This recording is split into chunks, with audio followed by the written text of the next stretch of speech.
and speak life into my soul. And who can spin the world around and hold me ever close? And who can search the depths of me and love me to the core? And who controls the world I see and walks me through it all?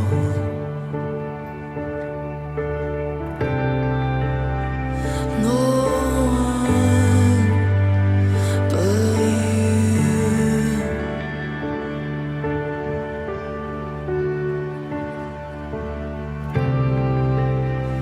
No one but you.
할렐루야. 5월 넷째 주일 아침입니다. 귀한 예배 함께 하신 여러분 모두를 주님의 이름으로 환영합니다. 이제 우리 마음을 정돈하시고 다 함께 기도하심으로 2021년 5월 23일 주일 예배를 하나님 앞에 드리시겠습니다.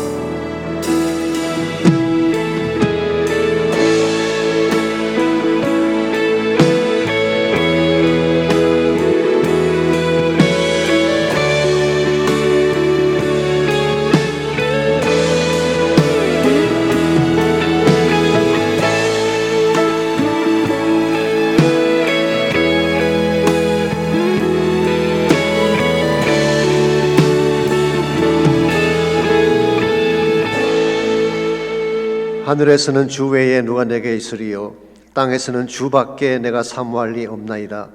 내 육체와 마음은 쇠약하나 하나님은 내 마음의 반석이시요 영원한 분길이시라. 하나님께 가까이 함이 내게 복이라.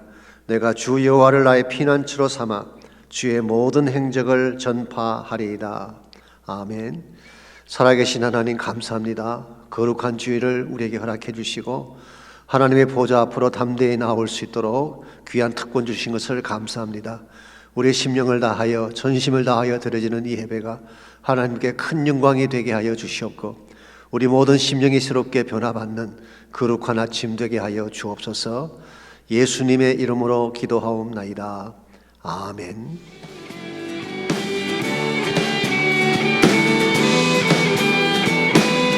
우리 왕 되신 주님을 찬양합니다.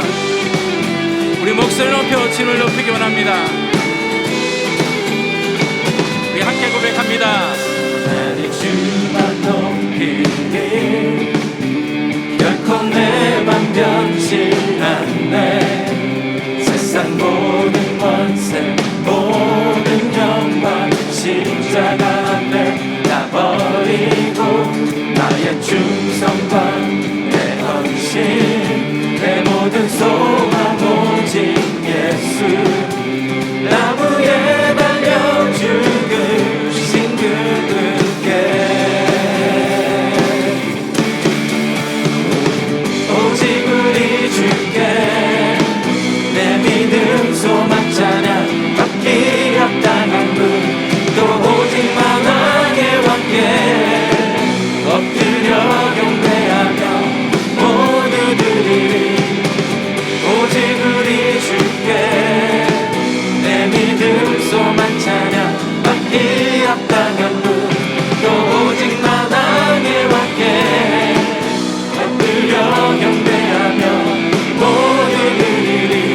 나를 지으시고 아버지 되시며 나를 구원하사 하늘에 상 주신 오직 우리 주님께 나 찬양하리.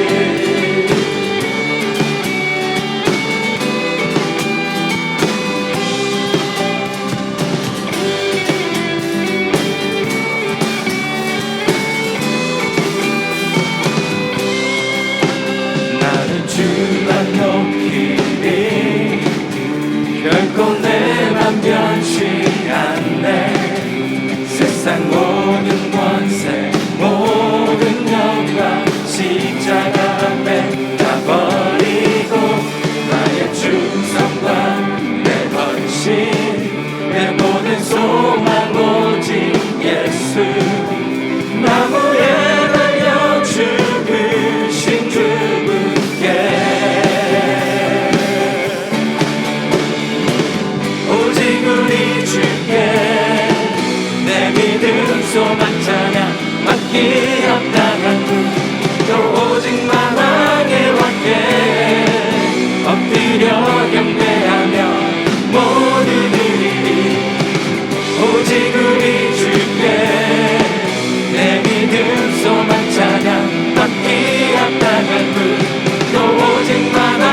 오직 우리 주께 오직 우리 주께 오직 우리 주께 오직 우리 주께 오직 우리 주께 오직 우리 주께 오직 우리 주께 오직 우리 주께 오직 우리 주께 오직 우리 주께 오직 우리 주께 오직 우리 주께 오직 우리 주께 오직 우리 주께 오직 우리 주께 오직 우리 주께 오직 우리 주께 오직 우리 주께 나를 지으시고 아버지 되시며 나를 구원하사 하늘에 나를 지으시고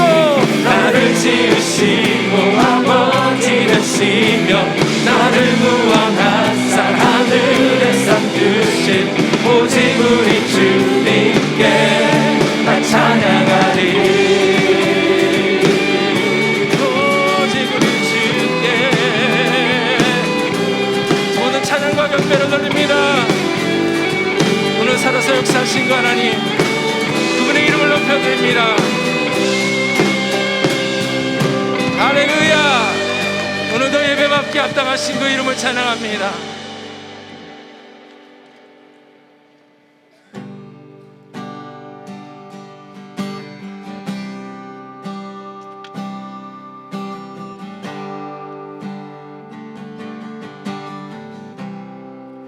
모든 상황 속에서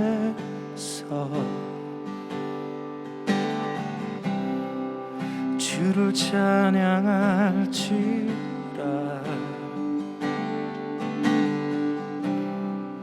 주는 너의 큰 상급 큰 도움이시라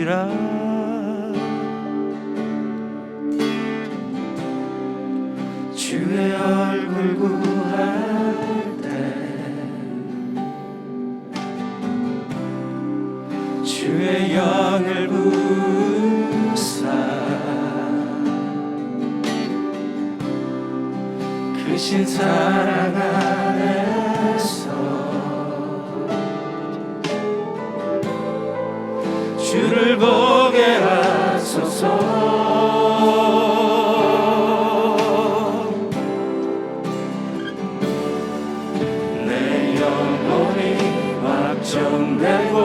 확정되어 싸우니 믿음의 눈들어 주를 바라봅니다.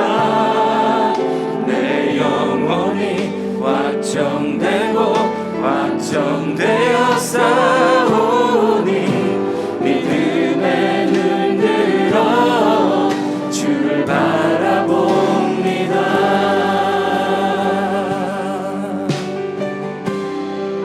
모든 상황 속에서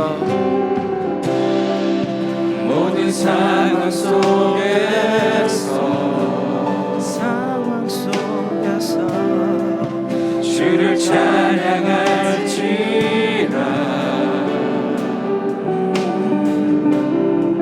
주는 너의 큰 상급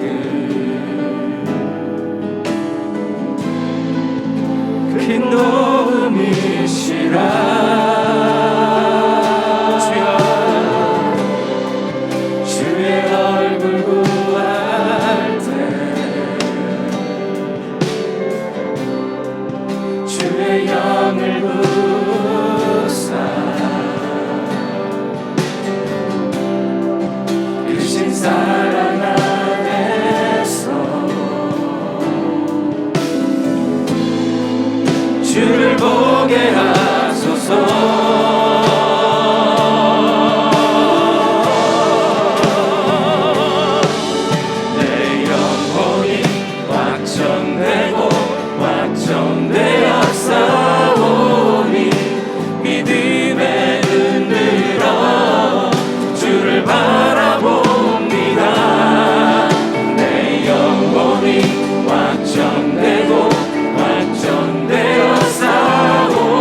대단하신 주를 바라봅니다.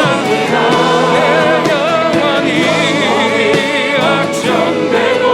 확정되어 싸우니 믿음의 눈으로 주를 바라봅니다.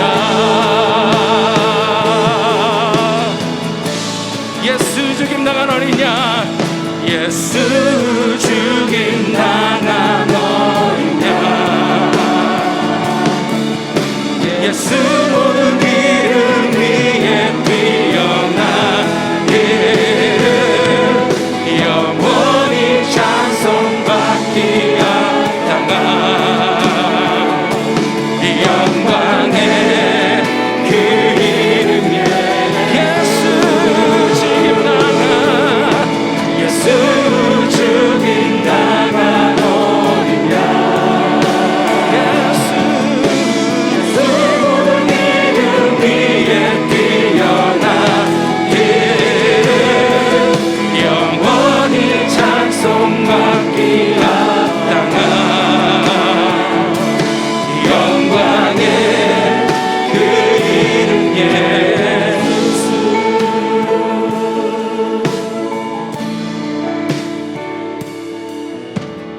영광의 왕 찬양합니다. 위대하신 주 우리 구원자, 존귀하신 주 경배합니다. 보좌에 계신 어린 양, 영광의 왕, 영광의 왕 찬양합니다. 위대하신 주 우리 구원자, 존귀하신 주 경배합니다. 보좌에 계신 어린 양, 예수 죽임 당한 어린 양, 오 예수, 예수 모든 이름 위에 뛰어난 이름, 영원히 찬양받기야 당한 영광의 그 이름 예. 우리 목소리로 다시 한번 고백합시다. 예수, 예수 죽임 당한 어린 양, 예수 모든 이름 위에 뛰어난 이름, 영원히 찬송받기야 당한 이 영광의 그. 우리 두 손을 높이 들고 다시 한번 고백합시다. 예수 죽임 당한, 예수 죽임 당한 어린 양, 예수 모든 이름 위에 뛰어난 그 이름은, 그 이름 우리에게 주신 그 하나님을 경배하고 찬양합니다. 영원히 찬송받기야 당한 이 영광의 그 이름 예. 영광의 그 이름, 영광의 그 이름 예. 영광의 그 이름 예수.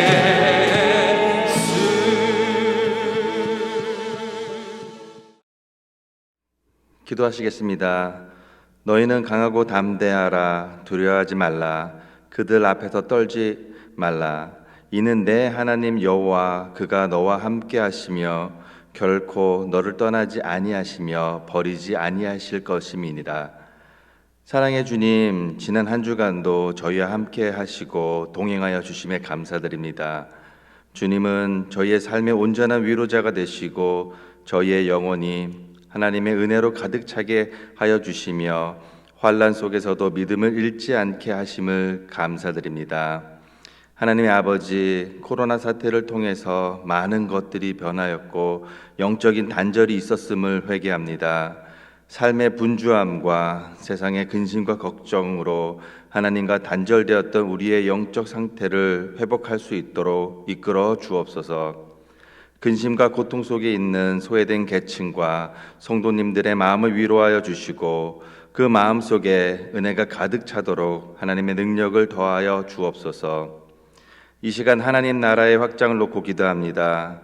예수님의 사랑을 신천하고 믿음을 나누는 여름 단기 선교와 이를 준비하는 선교 축제를 통해서 믿음이 단단해지는 귀한 시간으로 사용하여 주옵소서. 단기 선교에서 하나님의 임재를 체험하는 귀한 믿음의 지체들을 위하여 온 교회가 기도로 준비하도록 이끌어 주옵소서. 다음 세대들을 위해 기도합니다. 주일학교와 어하나가 정상적으로 진행되어 어린아이들의 마음속에 믿음을 심어줄 수 있는 귀한 시간으로 되게 하여 주옵소서. 빈자리가 있지만 모든 상황 속에서도 하나님에 대한 사랑과 믿음이 뿌리내리는 시간이 되게 하시고 기도의 능력을 체험하는 귀한 시간으로 축복하여 주옵소서. 은혜의 주님, 3부 열린 예배를 축복하여 주심에 감사드립니다. 예배가 회복되고 주님께 찬양과 경배를 온전히 드릴 수 있도록 성전 안에 은혜와 사랑으로 가득 채워 주실 줄 믿습니다. 이 시간 드려지는 대면 예배와 온라인 예배를 통해서 믿음의 지경이 넓어지는 은혜의 시간으로 허락하여 주옵소서. 예배를 통해서 저희의 심령이 온전히 하나님께 드려지는 예배의 감동이 가득 차도록 인도하여 주옵소서. 이 시간 본교의 모든 성도님들과 사역자님들을 축복하는 기도를 드립니다.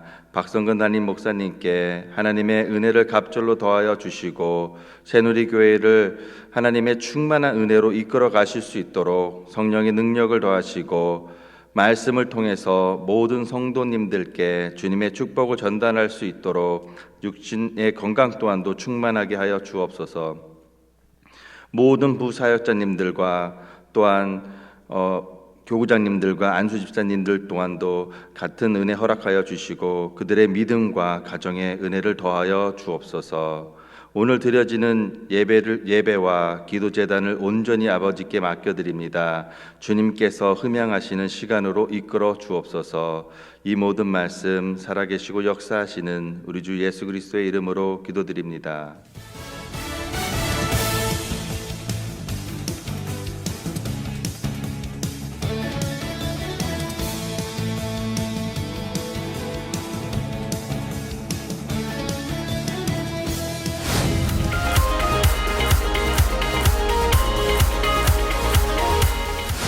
(2021년) 여름 단기 선교에 많은 기도와 후원으로 함께 참여하시는 성도님들께 감사드립니다.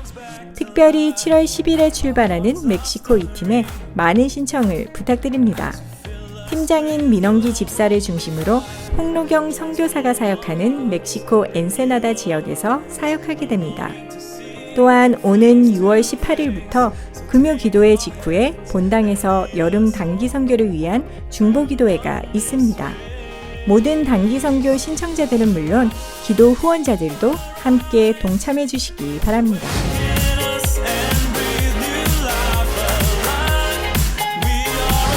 오는 6월 6일 선교 축제를 위해 모든 교구에서 열심히 준비하고 있습니다. 당일 교회 현관에는 각 선교팀별 소개 부스가 진열되어 소개를 도울 것입니다. 3부 예배 직후에는 모든 성도님들이 체육관에 모여 선교팀들을 위해 중보기도하는 시간을 갖게 됩니다. 또한 선교 바저에는 체육관과 카페테리아 두 곳으로 나눠서 진행됩니다. 실외 장소인 플라자에는 간단한 음식을 드실 수 있도록 테이블들이 준비될 것입니다. 선교 바자회의 모든 수익금은 전액 선교를 위해 사용됩니다. 선교를 후원하는 기쁜 마음으로 모든 BSBC 성도님들의 참여를 부탁드립니다.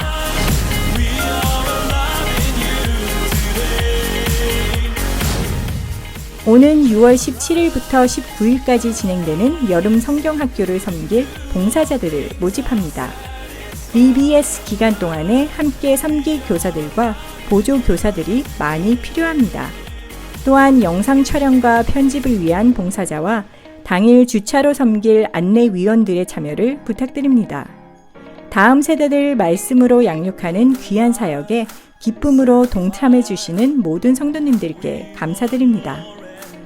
주님 안에서 행복한 한 주 보내시길 바랍니다.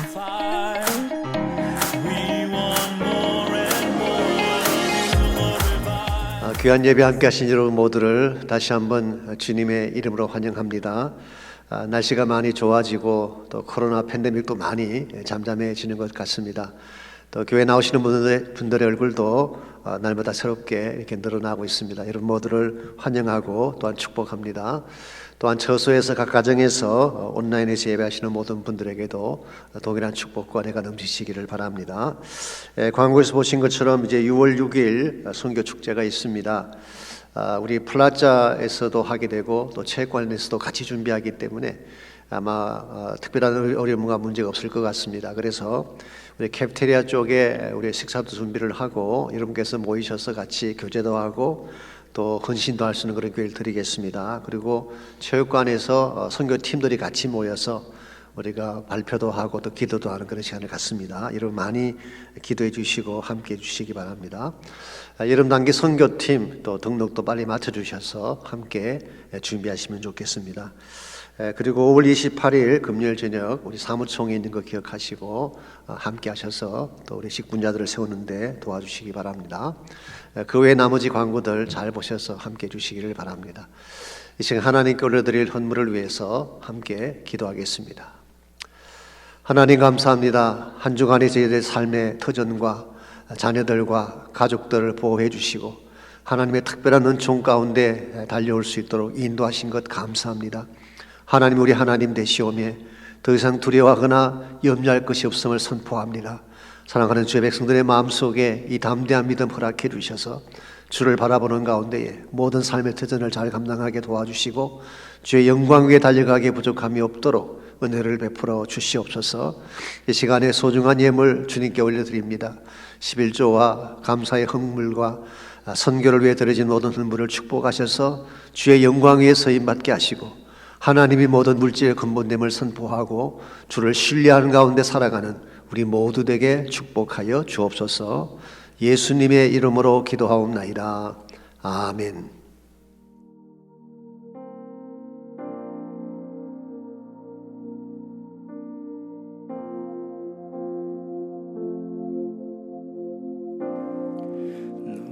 놀라운 주사랑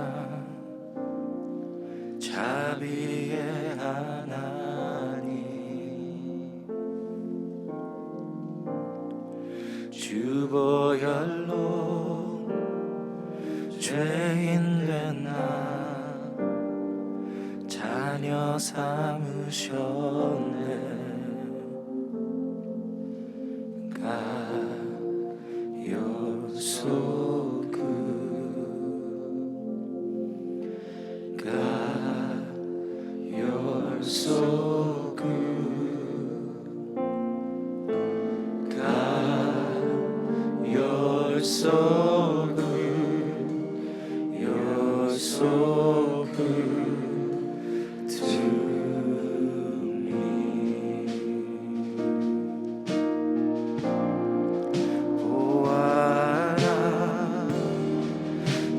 십자가 온 세대 가운데 죽은 자를 살리시며 죄인 구하시네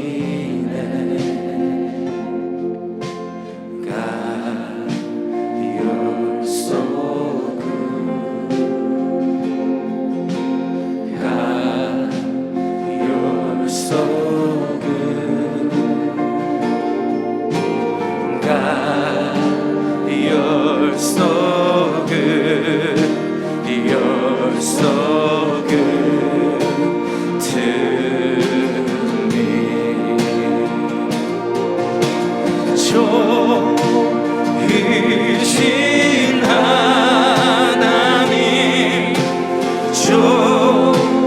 이신 하나님 참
내려놓은 준비. 여호수아 5장 13절로 15절까지 말씀입니다. 여호수아가 여리고에 가까이 이르렀을 때에 눈을 들어본즉 한 사람이 칼을 빼어 손에 들고 마주서 있는지라. 여호수아가 나아가서 그에게 묻되 너는 우리를 위하느냐 우리의 적들을 위하느냐 하니 그가 이르되 아니라 나는 여호와의 군대 대장으로 지금 왔느니라 하는지라. 여호수아가 얼굴을 땅에 대고 엎드려 절하고 그에게 이르되 내 주여 종에게 무슨 말씀을 하려 하시나이까. 여호와의 군대 대장이 여호수아에게 이르되 내 발에서 신을 벗으라. 내가 선 곳은 거룩하니라 하니 여호수아가 그대로 행하니라. 아멘. 몇 년 전 한국에서 발간된 베스트셀러 중에 이용규 선교사님이 쓰신 그 내려놓음이란 책이 있었죠. 그 책의 서론에 보시면은 그분의 2살 된 아들에 대한 해프닝 하나가 소개가 되어 있습니다. 아무도 그분이 미국 유학 시절 때 일한 것 같습니다만은 아들과 함께 장난감 가게로 갔습니다. 근데 이 아이가 버즈라고 하는 그 영화 토이스토리에 나오는 유명한 장난감이죠. 이 버즈라고 하는 장난감을 2팔로 움켜잡은 채 가게를 나오려고 하는 것입니다.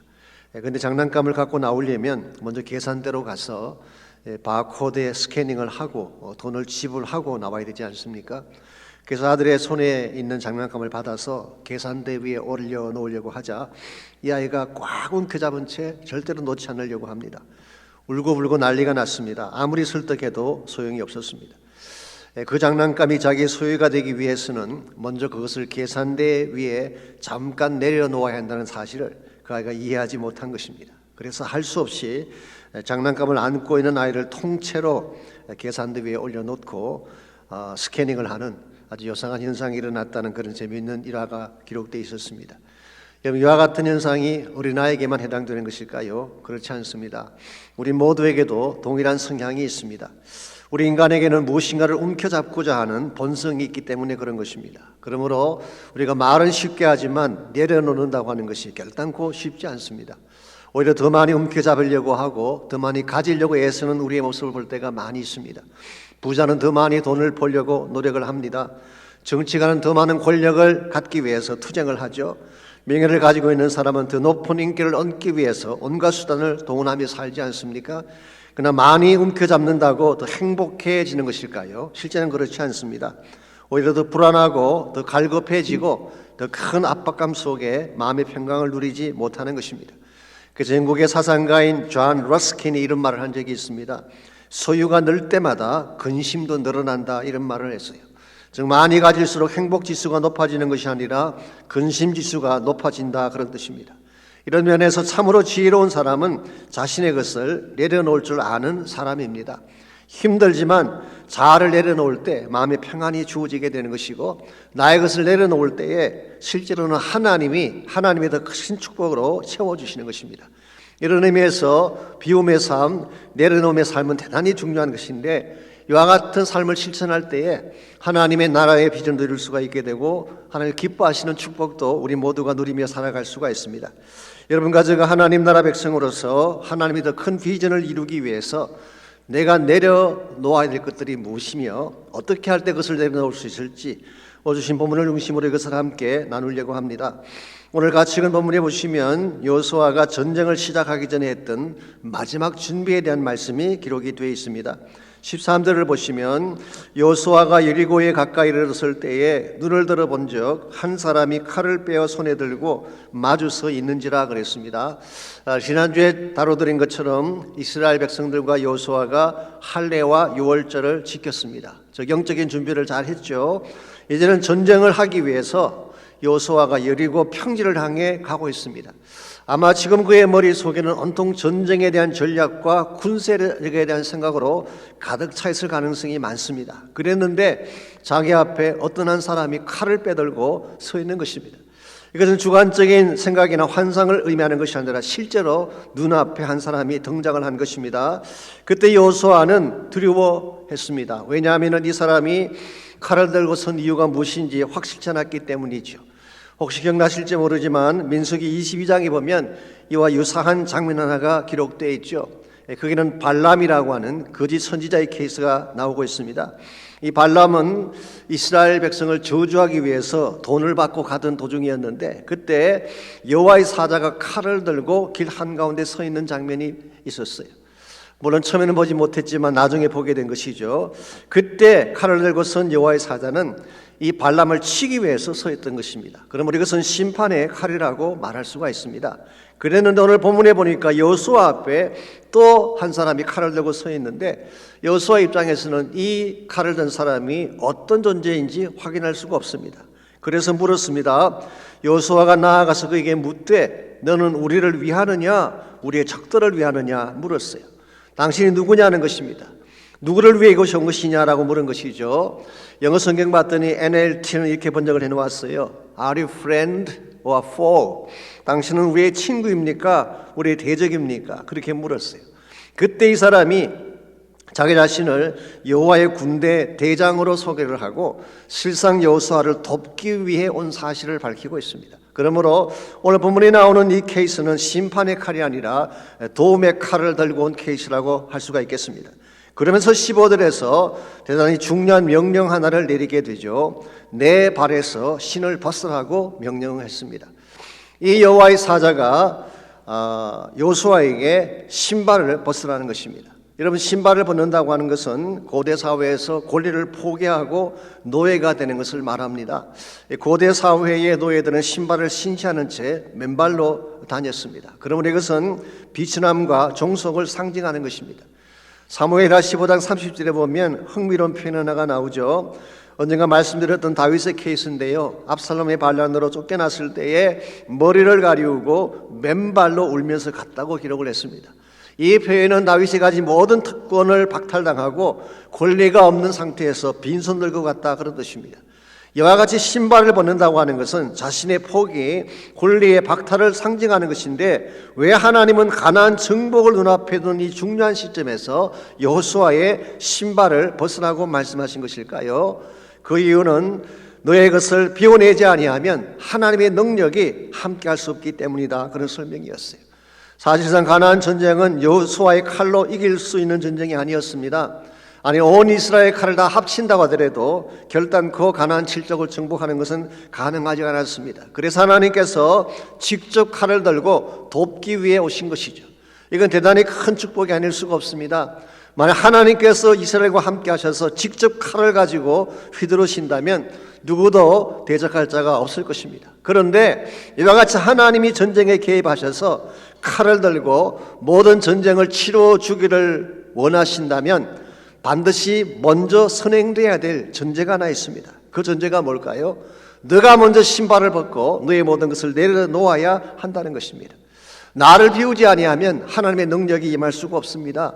나의 주장을 포기하지 아니하면 하나님의 뜻이 이루어질 수가 없는 것입니다. 그래서 하나님은 지금 가나안 전쟁이라고 하는 큰 사건을 앞에 놓고 먼저 너의 신발을 벗게 하신 것입니다. 이것은 바로 모든 것을 내려놓을 준비를 하라 그런 뜻입니다. 이런 측면에서 이스라엘 백성이 가나안 전쟁을 앞두고 해야 될 마지막 준비가 내려놓는 준비라고 할 수가 있겠습니다.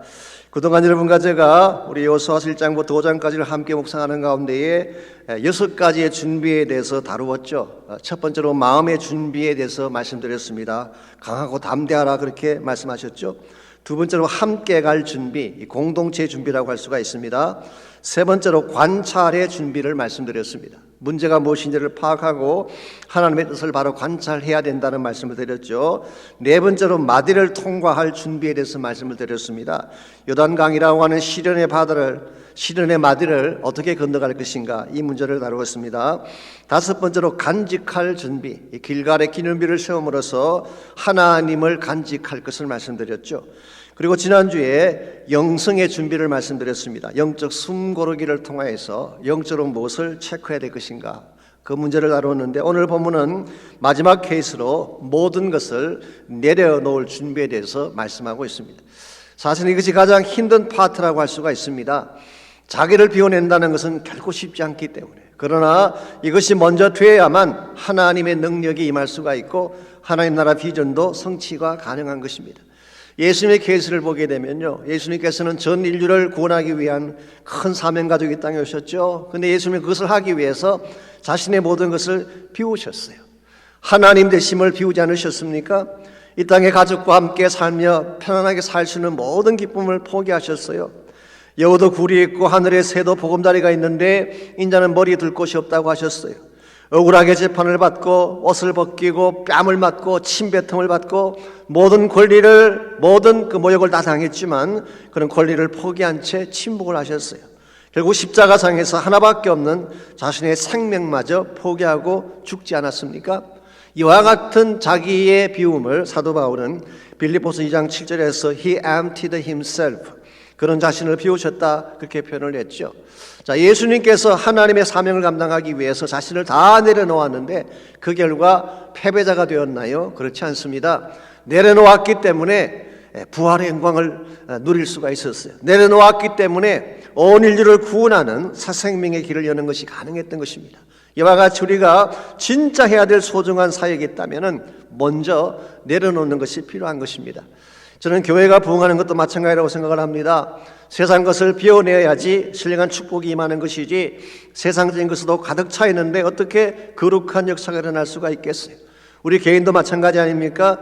자아를 내려놓을 때 하나님의 임재와 평강이 주어지는 것이지 내 자아가 그대로 있는데 어떻게 하나님이 임재하실 수가 있겠어요? 그래서 내 안에 내가 너무 많기 때문에 편안히 쉬지를 못하는 것, 이게 오늘 우리의 현실이라고 할 수가 있습니다. 그러나 만일 비워낼 수만 있다면 사역사는 충분히 가능하고 비워낼 수만 있다면 하나님의 일하심을 체험할 수가 있는 것입니다. 이런 측면에서 우리가 어떻게 할 때 하나님의 더 위대한 뜻을 이루기 위해서 우리 자신을 비울 수가 있을까? 우리를 비우려면 과연 무엇이 필요한지 오늘 본문을 중심으로 함께 정리해 보려고 합니다. 먼저 첫 번째로 자신을 비움으로 하나님의 뜻을 이루려면 영적인 대면이 필요합니다. 하나님을 직접 대면에 만나지 아니하면 절대로 자신을 내려놓을 수가 없다, 그런 뜻입니다. 14절을 다시 보시면 여호수아 앞에 선 그 사람이 자신을 여호와의 군대 장관으로 소개를 했죠. 여기서 군대 장관, 여호와의 군대 장관이라고 하는 것은 이 땅의 장군을 말하는 것이 아닙니다. 하늘의 천군 천사들의 총사령관을 말하는 것입니다. 그래서 Commander of Lord's Army, 하나님 군대의 총사령관으로 왔다, 그런 뜻이에요. 그래서 많은 분들이 이 사람을 아마 천사장이나 미가엘 같은 존재가 아닌가 생각을 하지만 그러나 오늘 14절을 끝까지 읽어보시게 되면 그러한 존재 이상인 것 같습니다. 왜냐하면 여호수아가 그분 앞에 보인 자세가 이러했기 때문이죠. 여호수아가 얼굴을 땅에 대고 엎드려져라고 그에게 이르되 내 주여 종에게 무슨 말씀을 하려 하시나이까. 지금 여호수아는 바로 그 사람 앞에 얼굴을 땅에 대고 엎드려서 절을 했다고 했습니다. 이와 같은 모습을 우리가 보통 뭐라고 부르나요? 경배라고 부르는 것입니다. 이 경배라고 하는 것은 완전히 엎드려서 그분을 높이는 자세, 이것을 경배라고 하죠. 그래서 영어 성경에서는 bow down in worship, 그렇게 표현할 수가 있는 단어예요. 이건 사실 예배의 형태 중에서도 가장 높은 경외감을 표현하는 예배라고 할 수가 있습니다. 더구나 오늘 여호수아가 이 사람에 대해서 My Lord, 나의 주여라고 부르지 않습니까? 내 주여 종에게 무슨 말씀을 하려 하시나이까. 이와 같은 사실들을 종합해 보게 되면 지금 여호수아 앞에 선 이분은 단순히 천사가 아닌 것 같습니다. 분명히 그 이상의 존재인 것 같습니다. 그래서 많은 성경 주석가들은 오늘 본문에 나오는 군대 대장을 성육신 하시기 전에 그리스도가 아닌가, Pre-incarnated Christ, 성육신 하시기 전에 그리스도가 아닌가, 그렇게 해석을 합니다. 만약 그것이 사실이라면 지금 여호수아는 하나님을 대면한 것입니다. 저는 여기에 굉장히 중요한 포인트가 하나 있다고 생각합니다. 여호수아가 신발을 벗기 전에 먼저 하나님과 대면하는 순간이 있었다는 사실이에요. 하나님 앞에서 그 존귀한 영광의 임재 앞에 섰을 때에 비로소 무릎 꿇는 것이 가능했고 자신의 모든 것을 다 내려놓고 노예로 순종하는 것이 가능했다, 그런 뜻이에요. 오늘 여러분과 제 삶도 마찬가지입니다. 우리가 하나님을 만나게 될 때까지는 진정한 차원의 변화가 일어날 수가 없습니다. 내 자가 그대로 살아있는 거예요. 그런데 하나님을 만나게 되면, 하나님의 임재 앞에 서게 되면 비로소 내가 얼마나 악한 죄인인 것을 깨닫게 되고 하나님 앞에 나를 내려놓고 엎드리게 되는 것입니다. 그 좋은 예가 누가복음 5장에 나오는 베드로의 케이스라고 할 수가 있겠습니다. 잘 아시는 사건이죠. 한 번은 베드로와 그의 친구들이 밤새 그물을 던졌는데 한 마리의 물고기도 잡지 못했습니다. 새벽녘이 되어서 그물을 싣고 있을 때에 예수님께서 배 위로 올라오셔서 분부하셨죠. 배를 끌고 깊은 데로 나가서 그물을 내려보라 그렇게 제안을 하셨습니다. 그래서 주님 말씀을 따라서 그물을 내렸더니 엄청나게 많은 고기가 잡혔죠. 그물이 찢어질 정도로 많은 고기를 잡았다 그렇게 성경은 기록하고 있습니다. 흔히 여기서 고기를 많이 잡은 것 이것을 기적이라고 생각을 하는 경향이 있지만요, 물론 그것도 엄청난 기적이죠. 예수님 말씀을 순종했더니 엄청난 고기를 잡았으니까 큰 기적입니다. 그러나 이것보다 더 큰 기적이 사실은 이 사건 속에 숨겨져 있습니다. 그래서 흔히 three unspoken miracles, 오늘 이 사건 속에 세 가지의 드러나지 아니한 기적이 있다 그렇게 이야기를 합니다. 첫 번째 기적이 뭔지 아십니까? 이 어부들이 밤새 한 마리도 잡지 못했다는 것이 사실은 기적이에요. 이 고기잡이를 하다 보면 뭐 잘 잡히는 날도 있고 적게 잡는 날도 있겠지만요, 한 마리도 못 잡는 날은 있을 수가 없습니다. 갈릴리 바다의 모든 고기가 소풍이라도 갔습니까? 이 한 마리도 잡히지 않았다는 것은 하나님 무엇인가를 행하기 위한 어떤 세대를 말하는 것이죠. 그래서 그것은 unspoken miracle.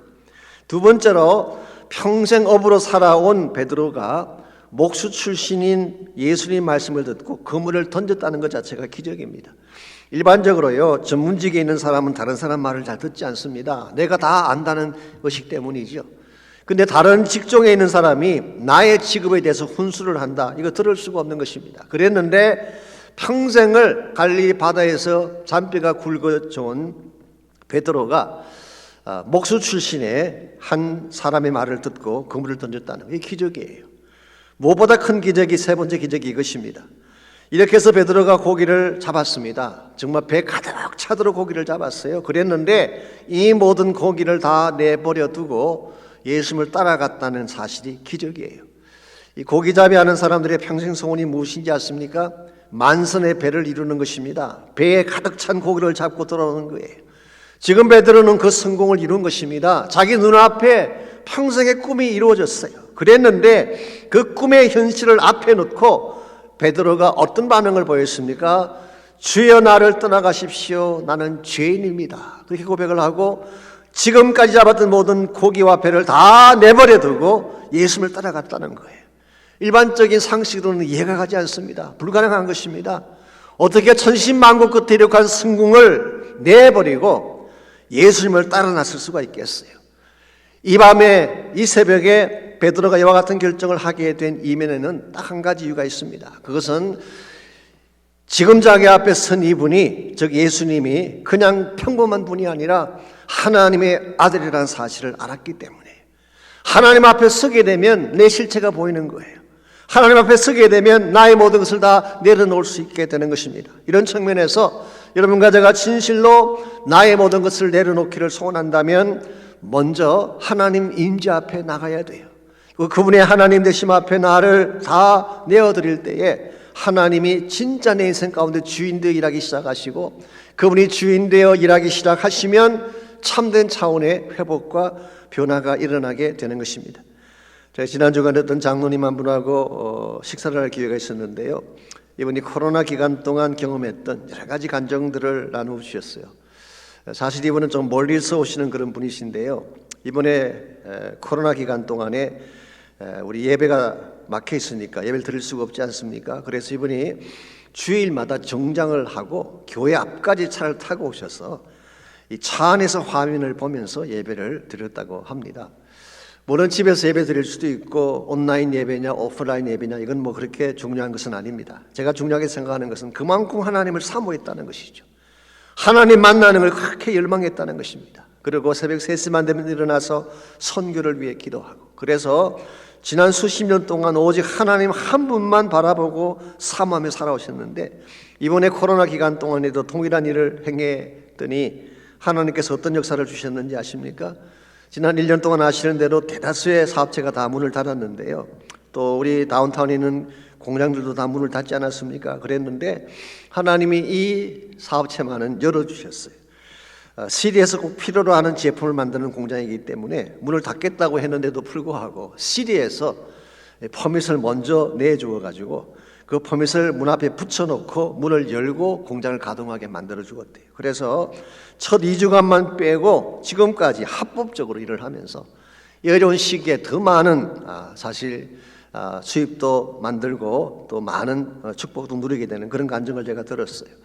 여러분, 참된 의미에서의 키는 하나님이에요. 우리에게 가장 소중한 분이 하나님인데 그 하나님을 깊이 만나고 체험하게 되면 다른 건 다 따라오는 것입니다.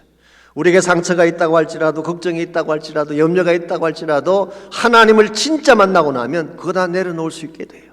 그때 내 마음속에 평강이 찾아오고 참된 차원의 기쁨이 주어지는 것입니다. 그러므로 정말 여호수아가 그렇게 했던 것처럼 우리 모두가 하나님 앞에 엎드리는 경배의 시간이 참으로 중요합니다. 하나님을 대면에 만나게 되면 나를 내려놓을 수가 있게 되고 나의 문제와 근심마저도 처리할 수가 있는 것이기 때문에, 이런 면에서 진정한 차원에서 하나님의 뜻을 성취하기를 정말 원한다면 1차적으로 하나님을 만나는 시간이 있어야 돼요. 두 번째로 자신을 비움으로 하나님의 뜻을 이루려면 사명을 확신해야 됩니다. 나에게 주어진 사명이 무엇인가, 이게 분명해야지 나를 내어드릴 수가 있는 것입니다. 15절을 계속 보십시오. 여호와의 군대 장관이 내 신을 벗으라고 말씀한 후에 여호수아에게 뭐라고 했나요? 내가 선 곳은 거룩하다, 그런 말씀을 했어요. 여러분, 지금 여호수아가 서 있는 곳이 어딘지 아십니까? 호렙산입니까? 아닙니다. 시내산 아니에요. 성막을 세우던 곳 아닙니다. 사실은 오늘 본문의 문맥을 보게 되면 여리고 평지에 지금 서 있는 것입니다. 이제 곧 피비린내 나는 전투가 벌어질 전장터의 한복판에 서 있는 여호수아에게 너가 선 그곳이 거룩한 곳이라고 말씀하셨어요. 이게 무슨 뜻일까요? 오늘 여러분과 제가 서 있는 곳이 어디든지 하나님이 부르셔서 사명을 주신 곳이면 그 장소가 거룩하다, 그런 뜻이에요. 그곳이 나의 사업장이든 직장이든 마켓이건 혹은 학교 캠퍼스이건 상관이 없습니다. 하나님이 나에게 사명을 주셔서 내가 서야 될 그 장소가 바로 거룩한 장소가 되는 것입니다. 우리가 이 사실을 바로 인식을 하고 내가 선 곳에서 무엇을 할 것인가를 바로 알아야지 나의 삶을 기꺼이 하나님께 내어드릴 수가 있는 것입니다. 우리에게 아무리 많은 물질이 있다고 하더라도요, 내가 가진 재능이 아무리 뛰어난다고 하더라도 사명이 없으면 이걸 내어줄 수가 없습니다. 오늘 사실 이 시대를 사는 사람들을 보면요, 목적의식이 분명하지 않기 때문에 자기 가진 것을 어디에 써야 될지를 몰라하는 분이 많이 계세요. 그러다 보니까 가진 것은 많은데 허무하게 사는 거예요. 정말 재능은 많이 가지고 있는데 엉뚱한 곳에서 인생을 낭비하는 것입니다. 그러므로 우리가 선 곳이 거룩한 사명자인 것을 바로 깨닫고 내가 해야 될 일을 찾는 것은 대단히 중요한 것입니다. 제가 몇 년 전에 신문에 보니까 리오나 햄슬리라고 하는 호텔 업계의 거물에 대한 기사 하나가 난 것을 보았어요. 그분이 여자분이신데요, 물론 지금은 세상을 떠나셨습니다. 그런데 이분이 세상을 떠나면서 그 엄청난 자기 유산을 자기의 애완견인 트러블이라고 하는 개에게 다 남기고 죽었다고 합니다. 그래서 뉴욕 데일리 뉴스가 전하는 바에 의하면은 그 개는 매월 미용에 $8,000를 쓰고 사료에 $1,200, 또 납치 및 살해 위협에 대한 경호 비용으로 수만 달러씩을 썼대요. 그리고 매일 그는 언식기에다가 호텔 주방장이 직접 요리한 신선한 닭고기와 야채를 먹으며 살았어요. 그리고 그의 목에는 다이아몬드가 박힌 개 목걸이를 착용했다고 합니다. 이 정도면 정말 개팔자가 상팔자 아닐까요? 저는 개를 좋아하는 것에 대해서 뭐라고 하는 것이 아닙니다. 개를 사랑하는 것 좋은 것이고, 오늘 이 시대는 개가 가족과 같은 그런 시기가 됐잖아요. 저는 거기에 대해서 말씀드리는 게 아니라 정말 내가 투자해야 될 그 값진 재산을 개에다 투자한다는 것이 과연 괜찮은가라고 하는 것입니다. 이것은 좀 과하지 않을까라는 생각을 합니다. 정말 써야 될 곳이 많은데 내 물질을 가지고 사용할 수 있는 장소가 너무나 많은데 설 곳이 없어서 엉뚱한 곳에 나의 물질을 드린다는 것은 안타까운 현실이 아닐 수가 없습니다. 짐바브웨에서 살아가시는 우리 김정덕 선교사님 말씀에 하면요, 10kg짜리 옥수수 한 포대만 가지면 4인 가족이 2주간을 먹을 수 있대요. 오늘 우리가 여기서 커피 한 잔 값도 안 되는 그 돈이면 4명의 가족이 2주 동안 양식을 삼을 수가 있대요. 그럼에도 그 도시 빈민들 가운데는 이것이 없어서 3일을 굶다가 첫 끼니를 먹게 된 아이도 있다고 하니까 얼마나 안타까운 현실입니까? 이와 같이 정말 나의 물질을 필요로 하는 곳이 많은데 내가 사명감만 가진다면 행할 일들이 너무나 많은데 내가 해야 될 사명을 찾지 못해서 나의 물질, 나의 시간을 웨이스트 한다면 이건 안타까운 현실이라는 것입니다. 오늘 사실 우리 인생이 핍절해가는 이유는요, 가진 것이 없어서가 그런 것이 아닙니다. 아무리 많은 것을 가져도 해야 할 바른 사명이 없기 때문에 인생이 허무해지고 가치 없게 되는 것입니다. 이런 면에서 하나님이 나에게 주신 것이 무엇이든 그걸 가지고 바른 사명을 이행하려고 할 때 내 삶을 기꺼이 드릴 수가 있게 되는 것입니다. 그래서 로렌 커닝햄 목사님은 이런 말씀하신 적이 있습니다. 오직 하나님께 드린 것만 영원히 남는다. 지금 내가 가지고 있는 건 아무리 많아도 하나님께 드리지 않는 것은 영원하게 남지 않아요. 은행의 잔고가 아무리 많아도 그건 내가 세상 떠날 때 난 넣고 가야 되는 것입니다. 그런데 하나님의 나라를 위해서 진짜 가치 있는 일을 위해 사용했던 물질은 하늘나라의 금고에 영원히 채워진다, 그런 뜻이에요.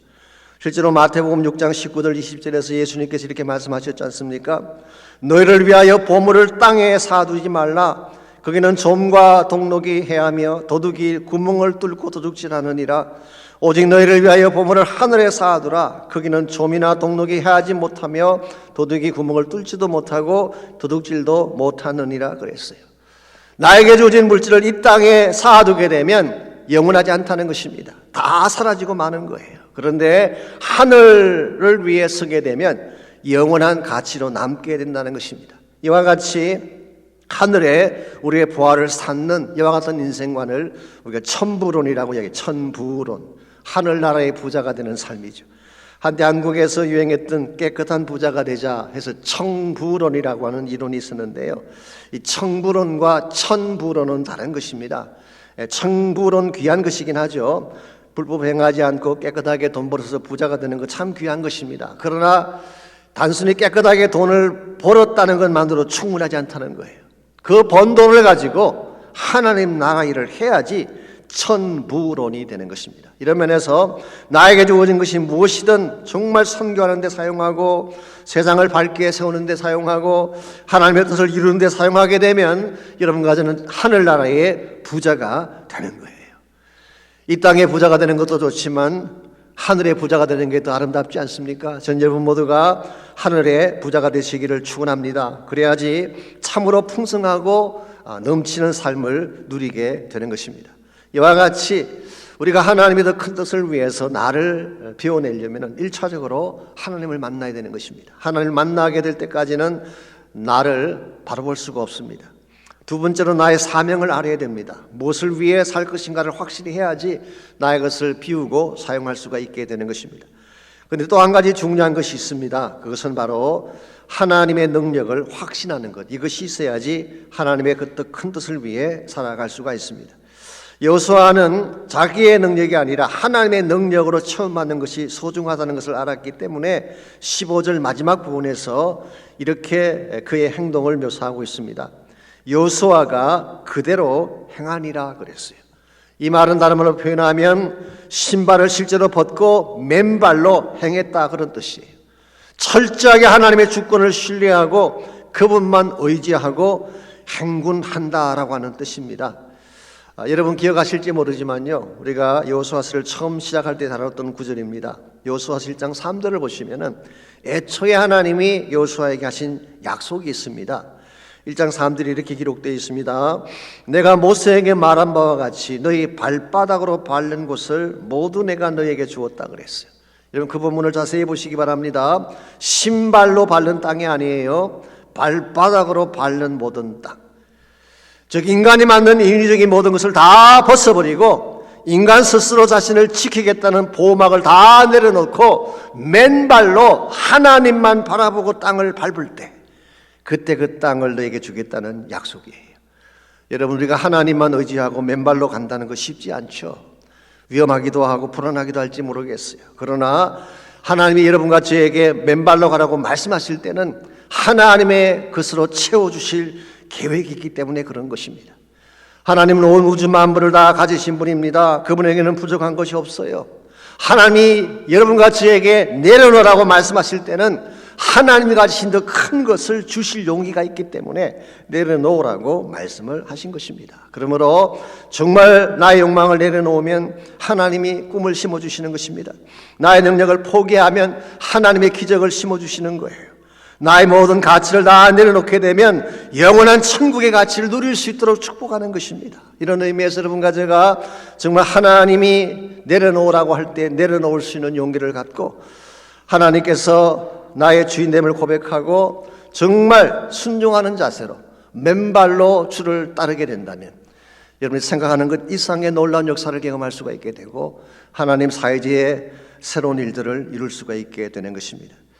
제가 자주 인용해 드리는 분 중에 그 YM을 창시하셨던 그 로렌 크니맹 목사님, 그분이 선책 중에 내 신발을 벗으라고 한 책이 있습니다. 사실 그 책의 서론 부분에 보시면은 이분이 왜 YM 예수전도단에 그 사역을 하게 됐는가라고 하는 그 근본 동기가 거기에 나와 있습니다. 사실 이분은 그 제법 큰 교단에서 목회하던 평범한 목사님이셨죠. 목회에 대한 나름대로의 계획도 있었고 또 이분의 고모 되시는 분이 굉장히 부자였습니다. 그래서 함께 투자를 해서 큰 사역을 만들어 보자고 하는 제안도 들어온 그런 상태에 있었습니다. 그랬는데 기도하는 중에 하나님이 비전을 보여주시는데 그것은 초교파적인 사역이었어요. 교단을 넘어서서 선교단체를 만들고 온 세계 열방을 향해 사역하라고 하는 그 음성이 들려왔습니다. 그래서 자기가 가지고 있는 모든 계획을 다 내려놓고 또 고모가 오프했던 그 모든 투자 계획도 다 거절을 하고 하나님의 뜻을 이루기 위해서 순종하기 시작했습니다. 그랬더니 교단에서 쫓아냈어요. 초교파적이라겠다고 하니까 쫓아낼 수밖에 없죠. 두 번째로 이 고모의 제안을 거절했더니 재정적인 지원줄이 다 끊어진 것입니다. 그래서 이제 남은 것은 딱 그 폭스바겐이라고 하는 자동차 한 대하고 자기 와이프 달린이라는 자기 부인밖에 없었습니다. 그래서 이분이 자신이 가진 모든 짐을 그 차에다 싣고 부인과 함께 캘리포니아로 달려오던 중에 사막을 통과하던 중에 너무 피곤한 나머지 깜빡한 사이에 차가 뒤집혀지고 만 것입니다. 한참 후에 정신을 차려보니까 자신은 차창 밖으로 튀어나와 있고 모든 살림살이와 옷가방이 잔뜩 온 바닥에 나뒹굴어지고 있었습니다. 온몸에 상처투성이가 되고 머리는 피가 흘렀어요. 근데 그 순간 자기 부인이 생각이 난 것입니다. 그래서 종이 조각같이 부서진 자동차 자체로 달려가 보았더니 이미 호흡이 끊어지고 눈의 동공이 확장된 가운데서 그냥 머리는 필수행가 된 상태에서 누워 있는 것입니다. 그래서 끝났구나, it's all over. 그렇게 생각하고 그는 그 자리에서 자기 부인을 무릎에 안고 통곡하며 울기 시작했어요. 하나님 비전을 이루겠다고 그렇게 본인이 계획했던 모든 목회 계획도 포기하고 경제적인 부도 포기하고 모든 것 다 내리고 달려왔는데 하나님은 이렇게 마지막 남은 사랑하는 이 사람마저 데려가십니까? 그는 아무도 오지 않는 황량한 사막 한복판에서 오직 바람만 얼굴을 때리는 그 모진 광야 한복판에서 엉엉거리며 울고 있을 때 그의 마음속에 들려오는 음성이 있었습니다. 하나님의 음성이었어요. 로렌, 이래도 여전히 나를 순종하며 사랑할 수 있겠느냐? Can you still trust and obey me? 이래도 나를 신뢰하며 나를 따라 순종할 수 있겠느냐?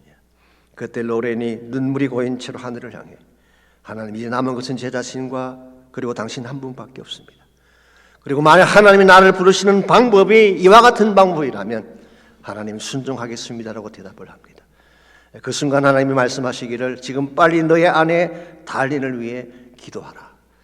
사실 죽었다고 포기를 했는데 이 하나님의 음성을 듣고 하나님을 향해 기도하기 시작하니까 그녀의 목에서 갈라지는 숨소리가 나고 다시 호흡이 회복이 된 것입니다. 나중에 병원에서 회복을 하게 되고 우리가 아는 것처럼 YM을 시작을 하고 코나 지역에 일방대학을 세우고 아시는 대로 전 세계 수십만 명의 자비랑 선교사를 파송해서 사명을 감당하고 있지 않습니까? 로렌 커닝햄이 이 사건으로 한 가지 평생 잊지 못할 교훈을 깨닫게 됐다고 고백을 하셨어요. 첫째로 항상 내 차, 내 아내, 내 자식이라고 주장을 해왔는데 이 모든 것이 얼마나 부질없고 순식간에 사라질 수 있다는 사실을 깨달았다고. 두 번째로 나의 모든 것을 다 포기할 때 비로소 하나님이 나타나 일하기 시작하신다는 사실. 사랑하는 성도 여러분, 나의 것을 움켜잡으면 내가 잘 될 것 같지만 그렇지 않습니다. 나의 것을 내려놓을 때 하나님이 일하기 시작하는 거예요. 우리는 지금까지 움켜잡는 데에 집중하며 살아왔습니다. 더 많은 물질을 움켜잡고 더 많은 소유를 장악하고 더 많은 것들을 내가 누리기 위해서 지금까지 인생을 투자하며 살아왔는데 이제는 나의 것을 놓는 것을 배워야 돼요. 움켜잡는다고 나의 것이 되는 것이 아닙니다. 많이 움켜잡는다고도 행복자가 되는 것도 아닙니다. 내려놓을 때 하나님의 평강이 내 마음속에 찾아오게 되고 내려놓을 때에 하나님의 비전이 내 심령 속에 새겨지게 되고 내려놓을 때 나의 능력이 아니라 하나님의 능력이 나를 장악해서 주의 거룩한 사명을 이룩하게 하는 것입니다. 이런 면에서 오늘 아침 여러분 모두가 내가 내려놓아야 될 것이 무엇인지를 기억하고 내려놓는 기도를 드리시기를 바랍니다. 혹시 여러분의 물질이 내려놓아야 될 대상이라면 그것을 내려놓으십시오. 나의 주장이나 나의 자존심이나 나의 영광이나 나의 명예라면 그것도 여러분 내려놓으시기를 바랍니다.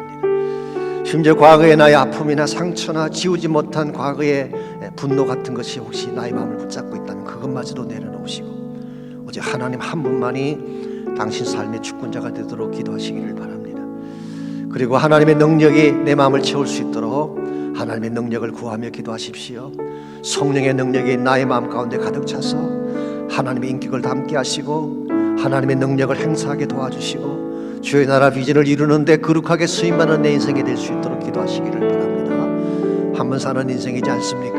하나님 우리에게 한 번 살 수 있는 귀한 인생의 길을 주셨는데 이 인생을 낭비해서 되겠습니까? 주의 나라 위에 그 영광 위에 그 비전 위에 살 수 있도록 여러분 자신 자체를 헌신하며 드리며 기도하면 좋겠습니다. 이 시간 제가 기도하고 마무리하겠습니다. 살아계신 하나님, 우리에게 한 번 살 수 있는 인생 주신 것 감사합니다. 그러나 그 인생 여정 속에 참 나의 주인 되신 하나님 만나게 하시고 그분 안에 있는 참 비전을 보게 하신 것 감사합니다. 그 영광 위에 달려갈 수 있는 우리가 되게 하시고 언젠가 주 앞에 섰을 때에 하나님 나라의 부유한 자가 되어서 설 수 있도록 우리 모두를 축복해 주시고 서거질 세상 위에 달려가는 것이 아니라 주의 부르심의 영광 위에 달려갈 수 있는 우리 모두 되게 하여 주옵소서. 살아계신 예수님의 이름으로 기도하옵나이다. 아멘.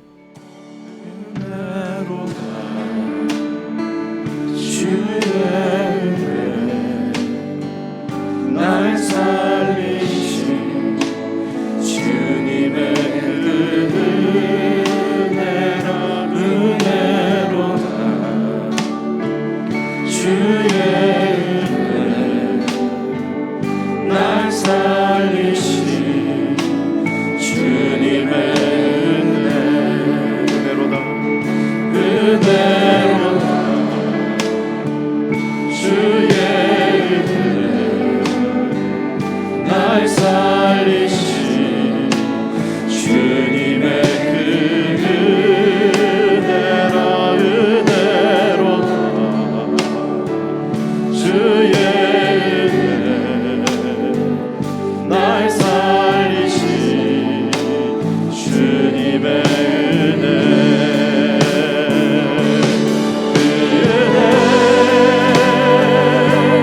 내 맘에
이제는 우리 구주 예수 그리스도의 은혜와 하나님 아버지의 무한하신 사랑과 성령님의 충만한 임재하심이 이 아침 주님 앞에 나와 전심을 다해 예배드린 사랑하는 귀한 주의 백성 한 분 한 분에게, 또 그들의 가정과 삶의 터전과 자녀들과 자손들 위해 이제로부터 항상 함께하여 주시기를 다시 오실 우리 주님 예수님의 이름으로 간절히 축원하옵나이다.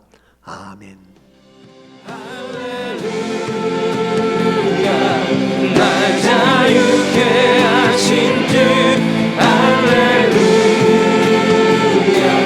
죽음을 이기시고 모든 사슬 풀리네. 예수 이름 부를 때 예수 나의 참 소망.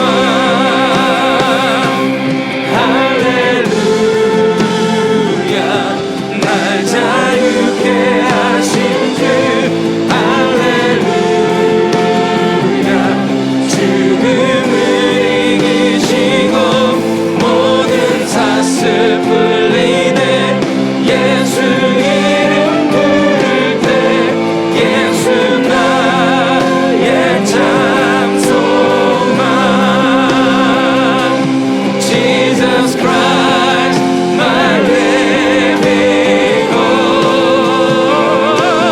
예수 나의 참 소망.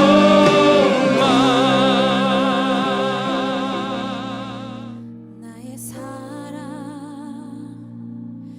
너는 어여쁘고 참 귀하다. 어느 보석보다 귀하다. 내가 사랑스럽지 않을 때 너를 온전히 사랑하고 너와 함께하려 내가 왔노라.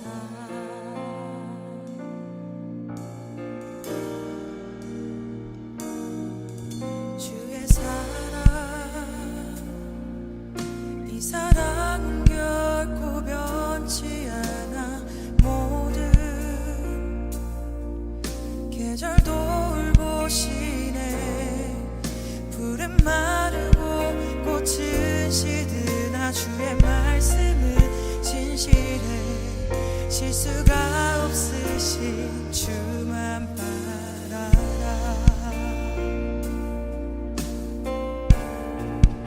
주님의 나라와 뜻이 나의 삶 속에 임하시